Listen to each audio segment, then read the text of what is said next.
दोस्तों अक्सर ऐसा होता है ना कि लोग वादा करते हैं, भूल जाते हैं। मगर कुछ लोग ऐसे भी होते हैं जो अपना वादा मरने के बाद भी निभाते हैं। जी हाँ दोस्तों, आज की ये दिल दहला देने वाली कहानी इसी बात पर आधारित है, तो ध्यान से सुनिएगा।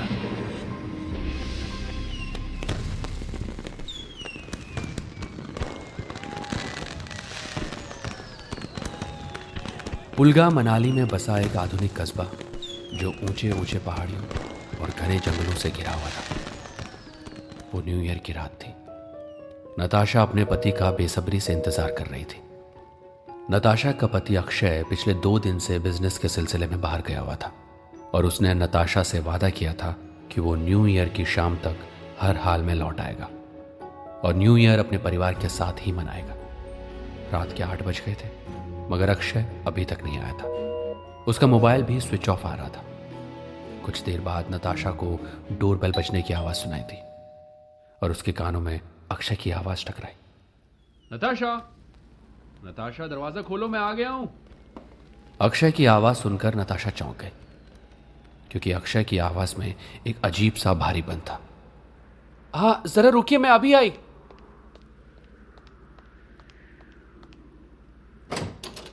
नताशा ने देखा बाहर बर्फ गिर रही थी और अक्षय बाहर खड़ा उसे अजीब सी नजरों से घूर रहा था।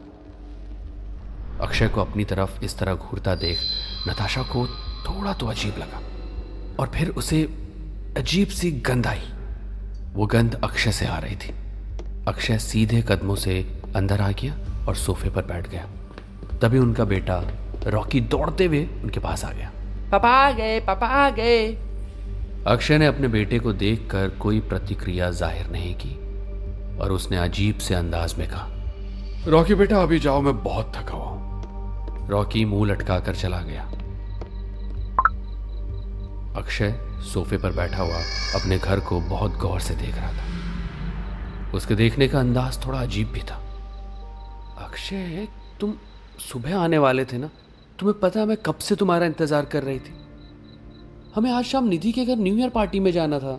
8 बज गए हैं, पार्टी शुरू होने वाली होगी, जल्दी चलो ना। देखो नताशा, मैं यहाँ थोड़ी देर के लिए आया हूँ।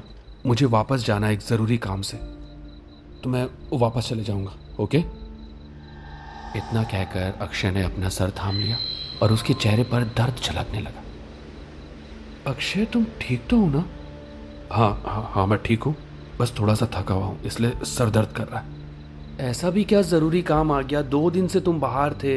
तुम पहले तो सुबह आने वाले थे, अभी इतनी लेट आ रहे हो और फिर बोल रहे हो जाना है। रॉकी का दिल टूट जाएगा, बेचारा कब से खुश होकर घूम रहा है कि पापा आएंगे तो हम पार्टी में जाएंगे। कम से कम उससे ठीक से बात तो कर लो तुम।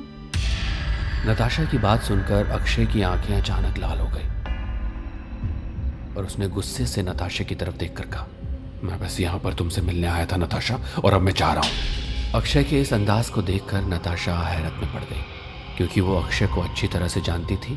अक्षय ने कभी भी उससे इस तरह से बात नहीं की थी। अक्षय के इस रवैये से वो गहरी सोच में डूब गई। नताशा इससे पहले अक्षय से कुछ कहती कि तभी उसके नाक में फिर से वही गंध टकराई। नताशा ने अपनी नाक पर रुमाल रखकर कहा, अक्षय, ये कैसी बदबू आ रही है तुमसे? किस तरह की बदबू? अक्षय की बात सुनकर नताशा सोच में पड़ गई कि उसे जैसे कुछ याद आ गया और उसने अक्षय की ओर देखकर कहा, ऐसी बदबू जैसे किसी मुर्दे से आती है। नताशा की बात सुनकर अक्षय हंसने लगा।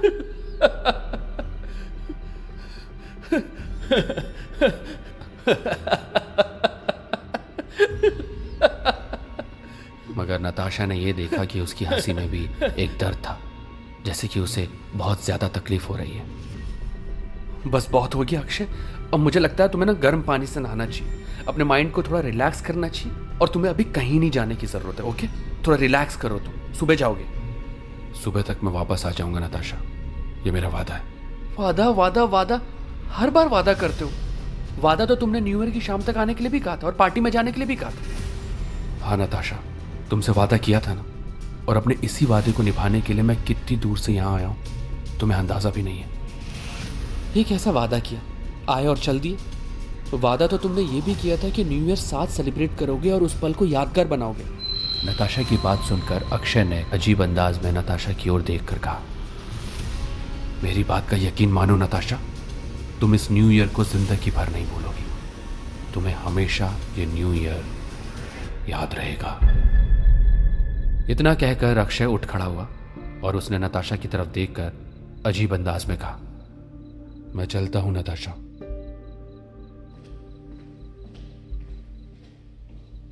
ये बोलकर अक्षय तेजी से घर से बाहर निकल गया।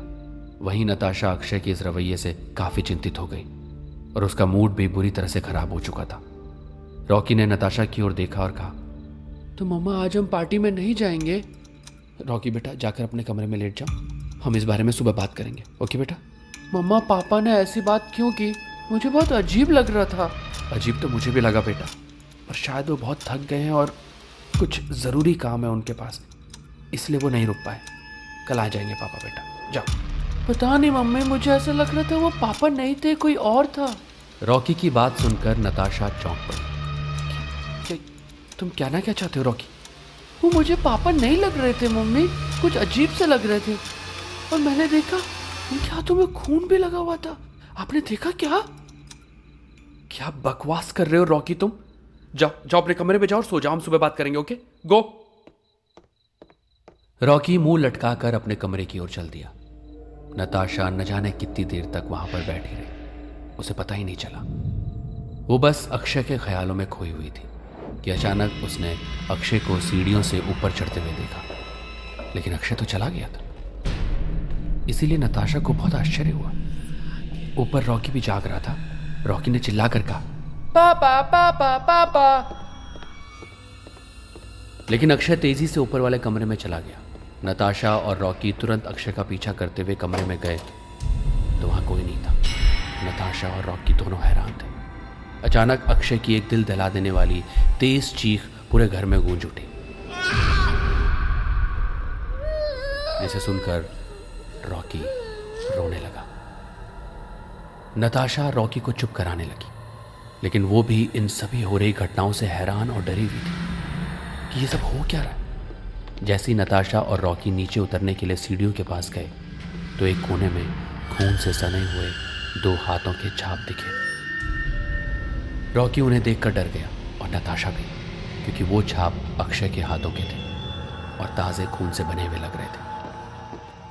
उसे देखकर नताशा और रॉकी घबराकर हॉल के अंदर चले गए और डर के मारे वहीं बैठ गए। काली सन्नाटे ठंड से हाड़ कपा देने वाली भरी हुई रात अपने चरम पर आ चुकी थी कि तभी रात के 2 बजे एक साया तेजी से दौड़ता हुआ नताशा के घर के दरवाजे पर आया और दरवाजे को खोल दिया। दरवाजा खुलने की आवाज सुनकर नताशा हड़बड़ाकर उठ बैठी और डरते डरते दरवाजे के पास पहुंची।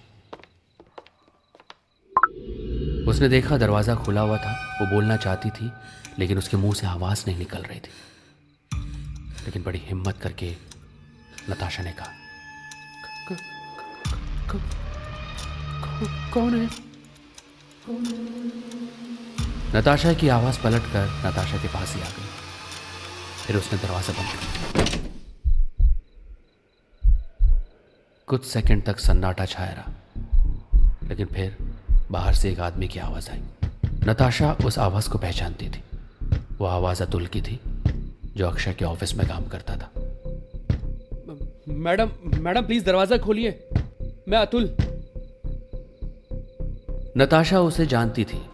उसने दरवाजा खोला तो देखा अतुल काफी हाँफ रहा था, जिसके बाद वो एक गहरी सांस लेकर बोला,